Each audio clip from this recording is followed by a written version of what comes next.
Otherwise, using the device, scrolling through things is a little bit like, it's not strange, it took a little getting used to in terms of the mechanism for when you scroll down on something like there. I triggered a program without meaning to,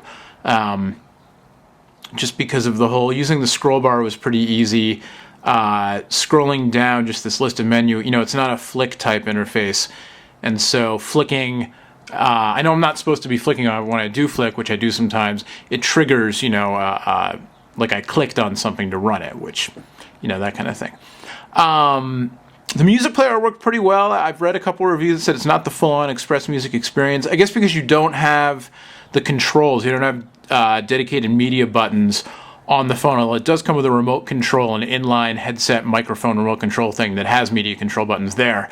On here, you have to use the menu, the touchscreen to go in. But once you do, it works pretty well. Here's the double tap thing again. That's a great song, LCD Sound System, all my friends. If you don't know that song, go buy it. It's a good song. But this works pretty well. It sounds good with the stereo speakers as far as a phone goes. Sounds great through the headphones, or you can hook it up to your stereo system, like I said. The accelerometer works pretty well. It just goes black. No cutesy animations. It just goes black and then comes back, with what you wanted. That works well. The other media functionality, you've got this media bar thing up here. You hit the button, and so like here again, I accidentally, tapped the clock, and just things like that keep happening, that I keep triggering things I don't mean to. When I tap the media button, the whole phone kind of like gives a little, and there's a little sticky sound, because there's like a membrane in there. So it's just a little weird, the whole like build quality thing. But you get your shortcut bar to your different media stuff, music player, gallery, all that kind of stuff. So we'll go to the gallery. Oh, I'm sorry, that's not the gallery, that's my email. No, I don't want to connect to my mailbox. I'm going to go back. I want to go to the gallery. So it hit the shortcut underneath is what happened before. Go to images and videos, and we'll show you, this is a video clip that I shot with the phone, I think.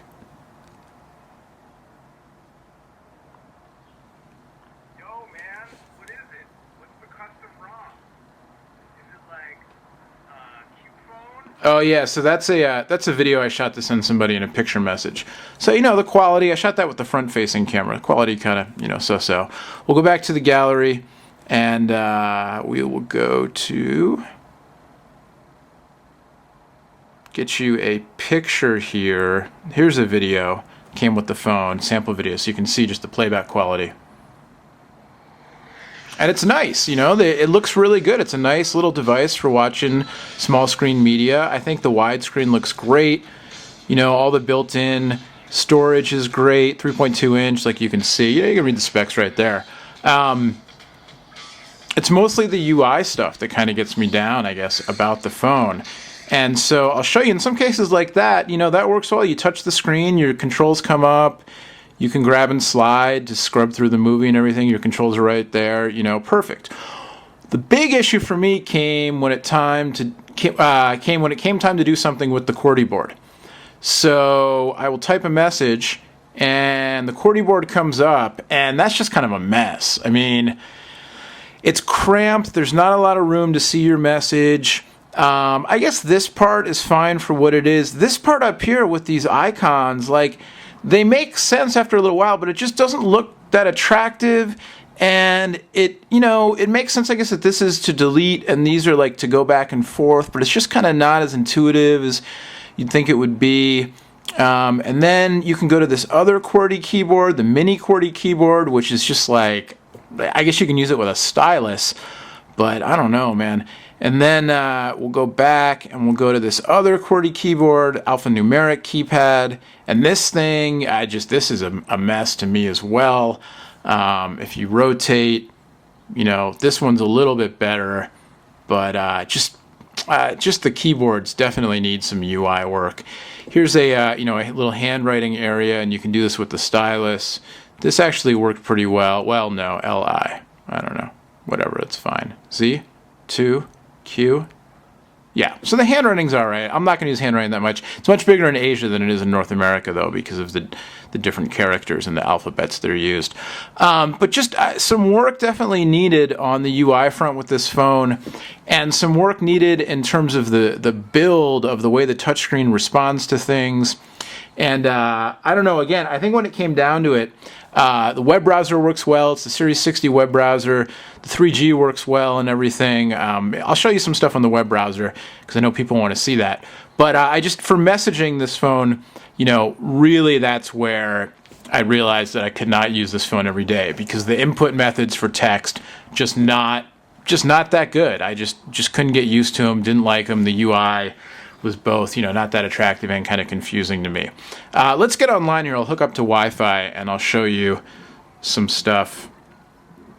We'll go to YouTube.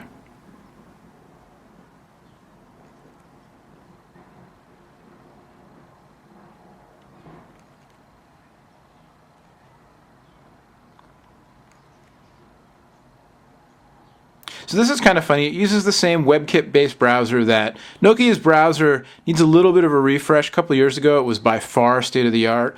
Now it's funny because it does stuff like it supports Flash right out of the box, which a lot of phones don't do. But then also, like, it's just kind of not up to speed when you compare it to an iPhone browser or maybe a G1 or Opera. It needs some UI stuff. And Nokia's, you know, their features are great. Their UI, I personally think, is where they're really starting to fall behind. But How to Be Green at Work, let's watch that one. So a little bit hard to click with a finger here sometimes on a little link. But so it'll play in line. This is the mobile version of YouTube, but it'll play in line, which is great. And then click on video to play full screen mode. How to be green at work. Make every day. Also quite nice. You will need recycled paper, a syringe, And then you can go back, and this, you know, again, the UI gets a little funky, but it works. We're playing in line, no problem. reusable plastic containers, sunlight, And then we'll switch to the standard video player. We'll see what happens here. And I know I should be using a stylus, but we're in an age of finger-friendly touchscreen phones, and so I'm just trying to push the envelope there in terms of that. So let's go now. So YouTube works in line, which is great. Let's see if we can go to... I would like a keyboard. Thank you. This video is brought to you by the OnePod Bandit. Spin to win now with PhoneDog.com's OnePod Bandit. It's free to play and you can win a cell phone or an iPod Touch. Just go to PhoneDog.com and click the Win tab. You can spin 5 times a day on PhoneDog and 5 more times each day on Facebook. Invite your friends too. Good luck from me, Noah from PhoneDog.com.